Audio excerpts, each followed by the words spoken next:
क्रिस्त में प्यारे भाइयों, बहनों एवं बच्चों, आज सारा संसार पुण्य शुक्रवार अर्थात यीशु के दुख भोग एवं क्रूस मरण की यादगारी मना रहा है।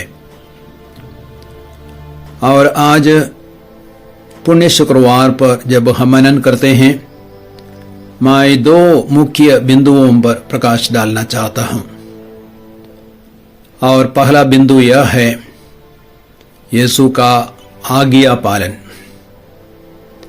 यूहन्ना रचित सुसमाचार अध्याय 18 वाक्य संख्या 11 में प्रभु यीशु ने पेतरुस से कहा। पेतरुस ने प्रधान याजक के नौकर मालकुस के कान को तलवार से उड़ा दिया था। और यीशु ने पेतरुस से कहा, तलवार म्यान में कर लो।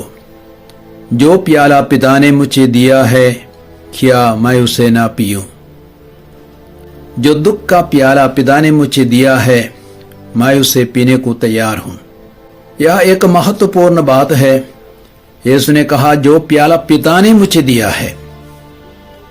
यीशु ने यह नहीं कहा, यूदस ने मुझे प्याला दिया, रोमी सैनिकों ने मुझे प्याला दिया, या पिलातुस ने मुझे प्याला दिया, यहूदियों ने मुझे प्याला दिया। लेकिन यीशु ने यह कहा, जो प्याला पिता ने मुझे दिया है, क्या मैं उसे ना पीऊं? प्यारे भाइयों और बहनों, हमारे जीवन में दुख और कष्ट, निंदा, अपमान और तिरस्कार किसी की ओर से भी आया हो, उसके पीछे आखिर में पिता ईश्वर का हाथ है। पिता ईश्वर के अनजाने में हमारे जीवन में कुछ भी नहीं होता है, और जो भी हमारे जीवन में होता है उसको सहर्ष स्वीकार करना आवश्यक है। जैसे प्रभु यीशु ने कहा, जो प्याला पिता ने मुझे दिया, क्या मैं उसे ना पीऊं? आज संसार में जितने सारे दुख, कष्ट, संकट है, उनके पीछे एक पाप है, अर्थात आज्ञा का उल्लंघन। और आज संसार भर में जितने सुख है, शांति है, आशीषें हैं, उन सब के पीछे एक पुण्य है, अर्थात आज्ञा पालन।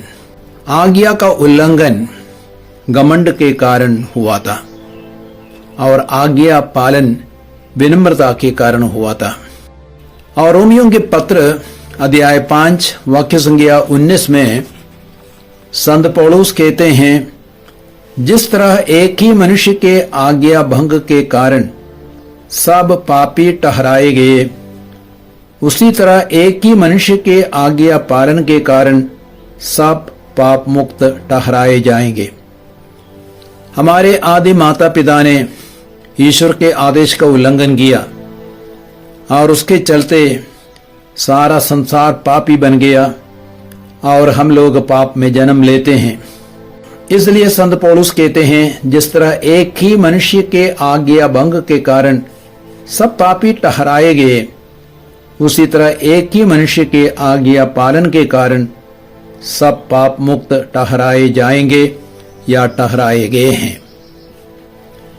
पहला आज्ञा पालन वास्तव में बहुत ही सहज था, लेकिन दूसरा आज्ञा पालन बहुत ही कठिन था।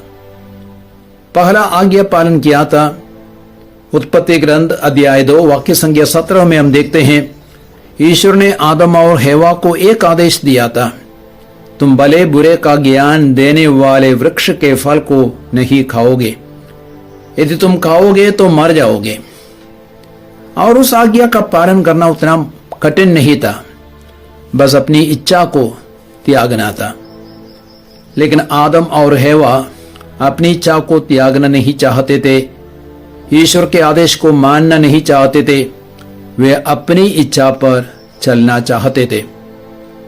इसलिए उत्पत्ति ग्रंथ अध्याय 3 में हम देखते हैं, संसार में इतना अधिक दुख और कष्ट, मृत्यु आ गई। आदम और हेवा आदन वाटिका से भी निकाले गए, और सारी मानव जाति उनके पाप के चलते कष्ट और दुख भोग रहे हैं और मृत्यु का सामना कर रहे हैं। और आज मृत्यु से, संकटों से, पापों से बचाने के लिए एक ही मार्ग है, अर्थात यीशु का मार्ग। लूकास रचित सुसमाचार में अध्याय 22 वाक्य संख्या 42 में यीशु ने अपने पिता से कहा, पिता यदि तू चाहे तो यह प्याला हटा सकता है, फिर भी मेरी इच्छा नहीं तेरी इच्छा पूरी हो। तो प्रभु यीशु पिता की इच्छा को पूरा करने के लिए, पिता के आदेश को पूरा करने के लिए पूर्ण रूपेण तैयार थे। इब्रानियों के पत्र अध्याय 10 वाक्य संख्या 7 और 9 में 2 बार प्रभु यीशु कहते हैं, ईश्वर देख मैं तेरी इच्छा पूरी करने के लिए आया हूं। ईश्वर की इच्छा को पूरा करने के कारण यीशु को बहुत अधिक दुख और कष्ट भोगना पड़ा। उसके शरीर पर कोड़ों की वर्षा हुई और उसके सिर पर कांटों का मुकुट रखा गया और यीशु के कंधों पर भारी भरकम क्रूस लादा गया और कलवारी पहाड़ की ओर जाते वक्त बहुतों ने यीशु का विरोध किया, यीशु को उपहास किया, यीशु को मारा पीटा, उसके ऊपर घोर अत्याचार किया। संत एलिजाबेथ, संत मटिल्डा, संत ब्रिजिट को यीशु के दुख भोग का ब्यौरा मिल गया था, अर्थात यीशु ने ही उनको अपने दुख भोग का ब्यौरा दिया था। और यीशु को सताने वाले 150 सिपाही थे और यीशु के सिर पर 150 बार प्रहार किया गया। यीशु के पेट पर 108 बार मारा गया। यीशु के कंधों पर 80 बार लात मारा गया। यीशु के चेहरे पर 180 बार थूका गया। यीशु के शरीर पर 6666 बार प्रहार किया गया। यीशु के सिर पर 20 घाव थे और यीशु के शरीर पर 1000 घाव थे और 1008 लोगों ने यीशु को उपहास किया, यीशु की निंदा की। यीशु के शरीर से 28,430 रक्त की बूंदें गिर पड़ी, अर्थात यीशु को कितना भयंकर कष्ट, दुख, अत्याचार सहना पड़ा। इब्रानियों के पत्र अध्याय 5 वाक्य संख्या 7 और 8 में वचन कहता है, मसीह ने इस पृथ्वी पर रहते समय पुकार पुकार कर और आंसू बहाकर ईश्वर से जो उन्हें मृत्यु से बचा सकता था प्रार्थना और अनुनय विनय की। श्रद्धालुता के कारण उनकी प्रार्थना सुनी गई। ईश्वर का पुत्र होने पर भी उन्होंने दुख सहकर आज्ञा पालन सीखा। तो यीशु ईश्वर का पुत्र था, फिर भी यीशु को पुकार पुकार कर जब वह पृथ्वी में था और आंसू बहाकर ईश्वर से प्रार्थना करने की आवश्यकता थी और ईश्वर ही उसको मृत्यु से बचा सकता था। श्रद्धालुता के कारण उनकी प्रार्थना सुनी गई। इसका मतलब यह नहीं है पिता ने उसको दुख सहने नहीं दिया, लेकिन इसका मतलब यह है दुख भोगने के 3 दिनों के बाद, मृत्यु के 3 दिनों के बाद पिता ईश्वर ने उसको महिमा सहित मृतकों में से जलाया। इस प्रकार पिता ने पुत्र की प्रार्थना सुनी। ईश्वर का पुत्र होने पर भी उन्होंने दुख सहकर आज्ञा पालन सीखा। तो हम निरे मनुष्य हैं, यीशु के पद चिन्हों पर चलकर हमें भी दुख सहकर आज्ञा पालन सीखना है। जब हमारे जीवन में सुख ही सुख है, सारी इच्छाएं पूरी होती है, हम अपनी इच्छा पर चलेंगे, मनमाना जीवन जिएंगे। जब हमारे जीवन में तकलीफ आती है, संकट आता है, परेशानी आती है, तभी हम पिता की आज्ञा को मानने के लिए तैयार हो जाते हैं, ईश्वर की इच्छा के अनुसार चलने को तैयार हो जाते हैं।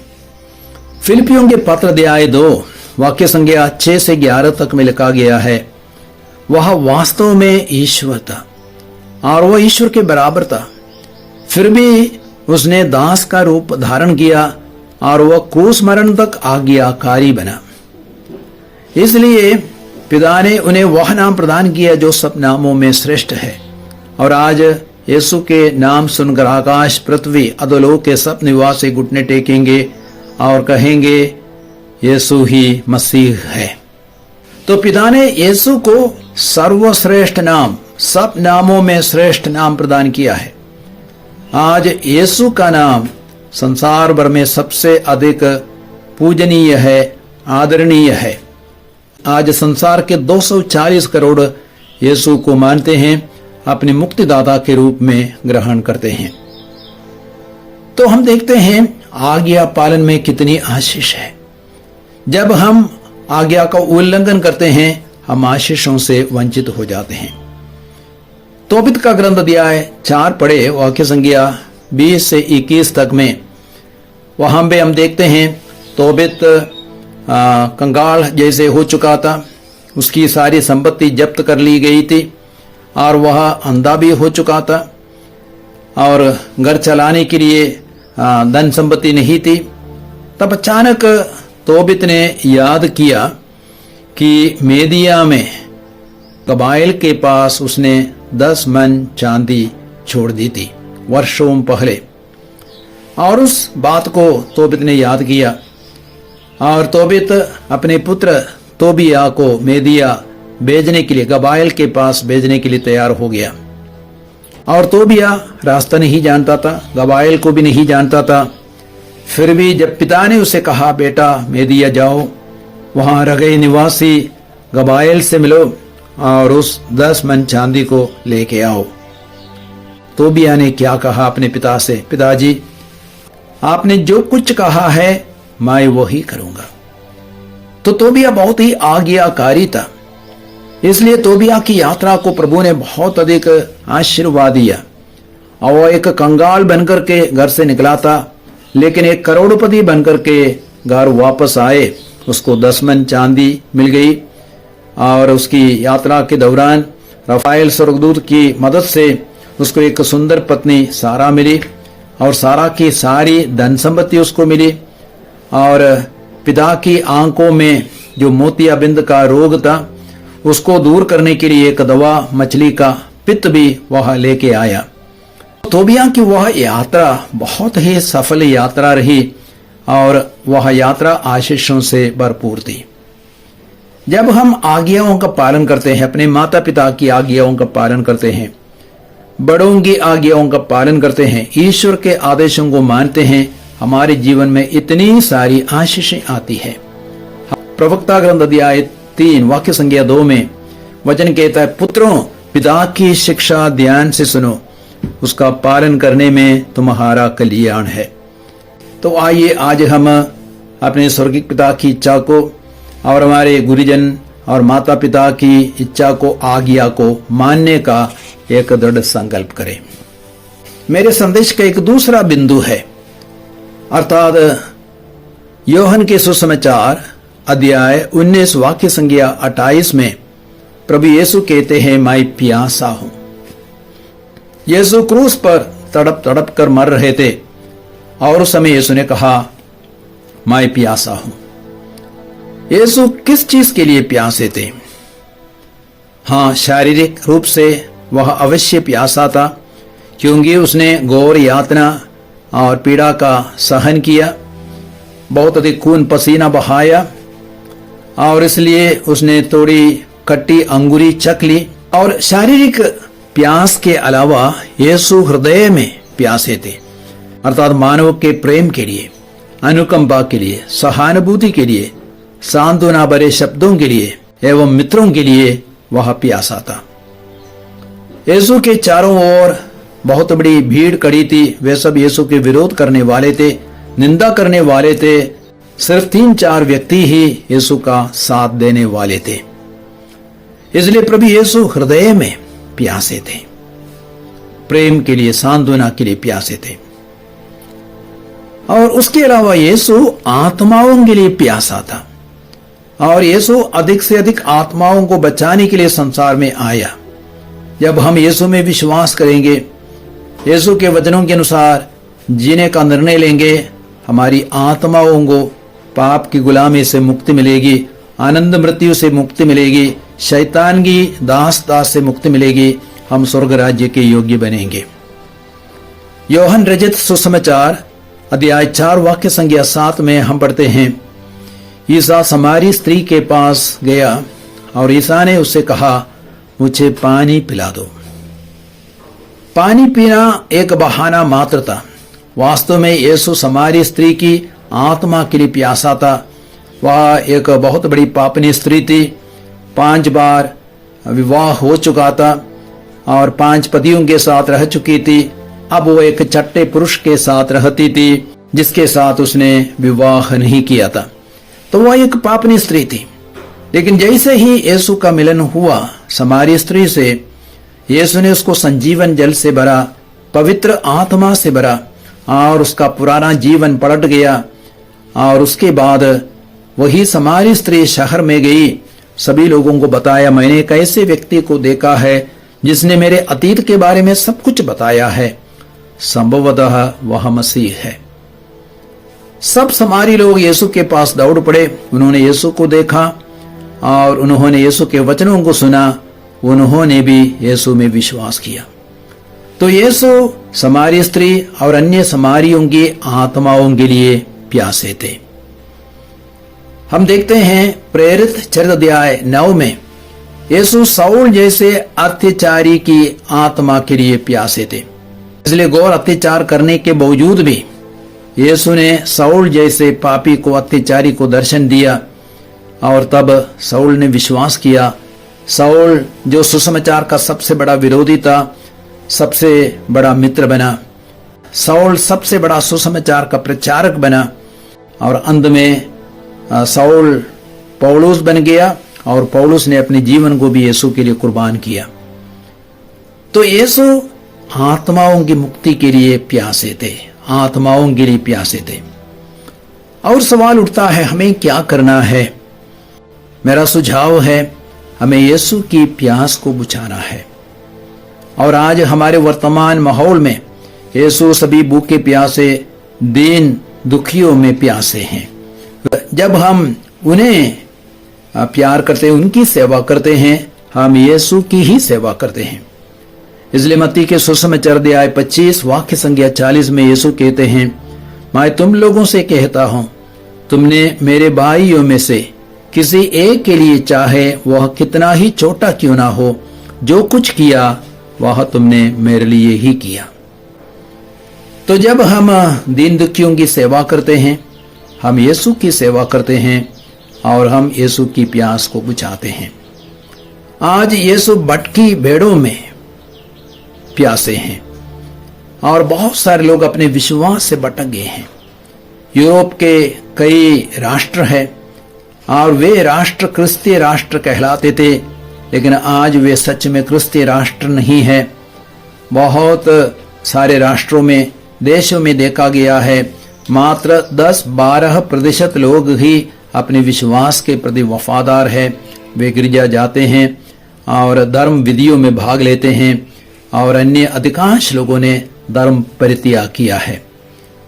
तो हमें उन सारे व्यक्तियों के लिए प्रार्थना करनी है और उन्हें यीशु के पास लाना है। आज यीशु अन्य धर्मावलंबियों में जो सच्चे मुक्तिदाता को नहीं जानते प्यासे हैं। तो हिंदुओं के लिए, मुसलमानों के लिए, बौद्ध धर्मावलंबियों के लिए और सिख, यहूदी, जैन सभी धर्मावलंबियों के लिए यीशु प्यासे हैं, क्योंकि वे सच्चे ईश्वर को, सच्चे मुक्तिदाता को नहीं जानते। और जब तक वे नहीं जानेंगे तब तक वे स्वर्ग राज्य के योग्य नहीं बनेंगे। तो आज उन सभी अन्य धर्मावलंबियों के लिए प्रार्थना करना हमारे लिए आवश्यक है, ताकि पवित्र आत्मा उन पर उतरे और उन्हें प्रभु का ज्ञान मिले। आज आतंकवादियों में, अत्याचारियों में, अपराधियों में यीशु बहुत ही प्यासे हैं। और संसार भर में कितने सारे आतंकवादी संगठन हैं, जैसे हमास है, ISI है, बोको हराम है, अन्य सांप्रदायिक संगठन है। वे लोग हिंसा करते हैं और उनका सर्वनाश करते हैं, लेकिन बड़े दुख की बात है, उनका अपना सर्वनाश हो जाएगा। जब तक वे यीशु को नहीं जानेंगे, सच्चे ईश्वर को नहीं जानेंगे, वे आतंकवाद करते रहेंगे और वे अपनी आत्मा का ही नुकसान करेंगे। तो आइए प्यारे भाइयों और बहनों, आज हम यीशु से सीखें। आज हम आज्ञा पालन के लिए प्रभु से कृपा और आशीष मांगे। और आज हम यीशु की प्यास को बुझाने के लिए, अधिक से अधिक आत्माओं को जीतने के लिए, उन्हें स्वर्ग राज्य तक ले चलने के लिए कृपा और आशीष मांगे। सबको जय यीशु।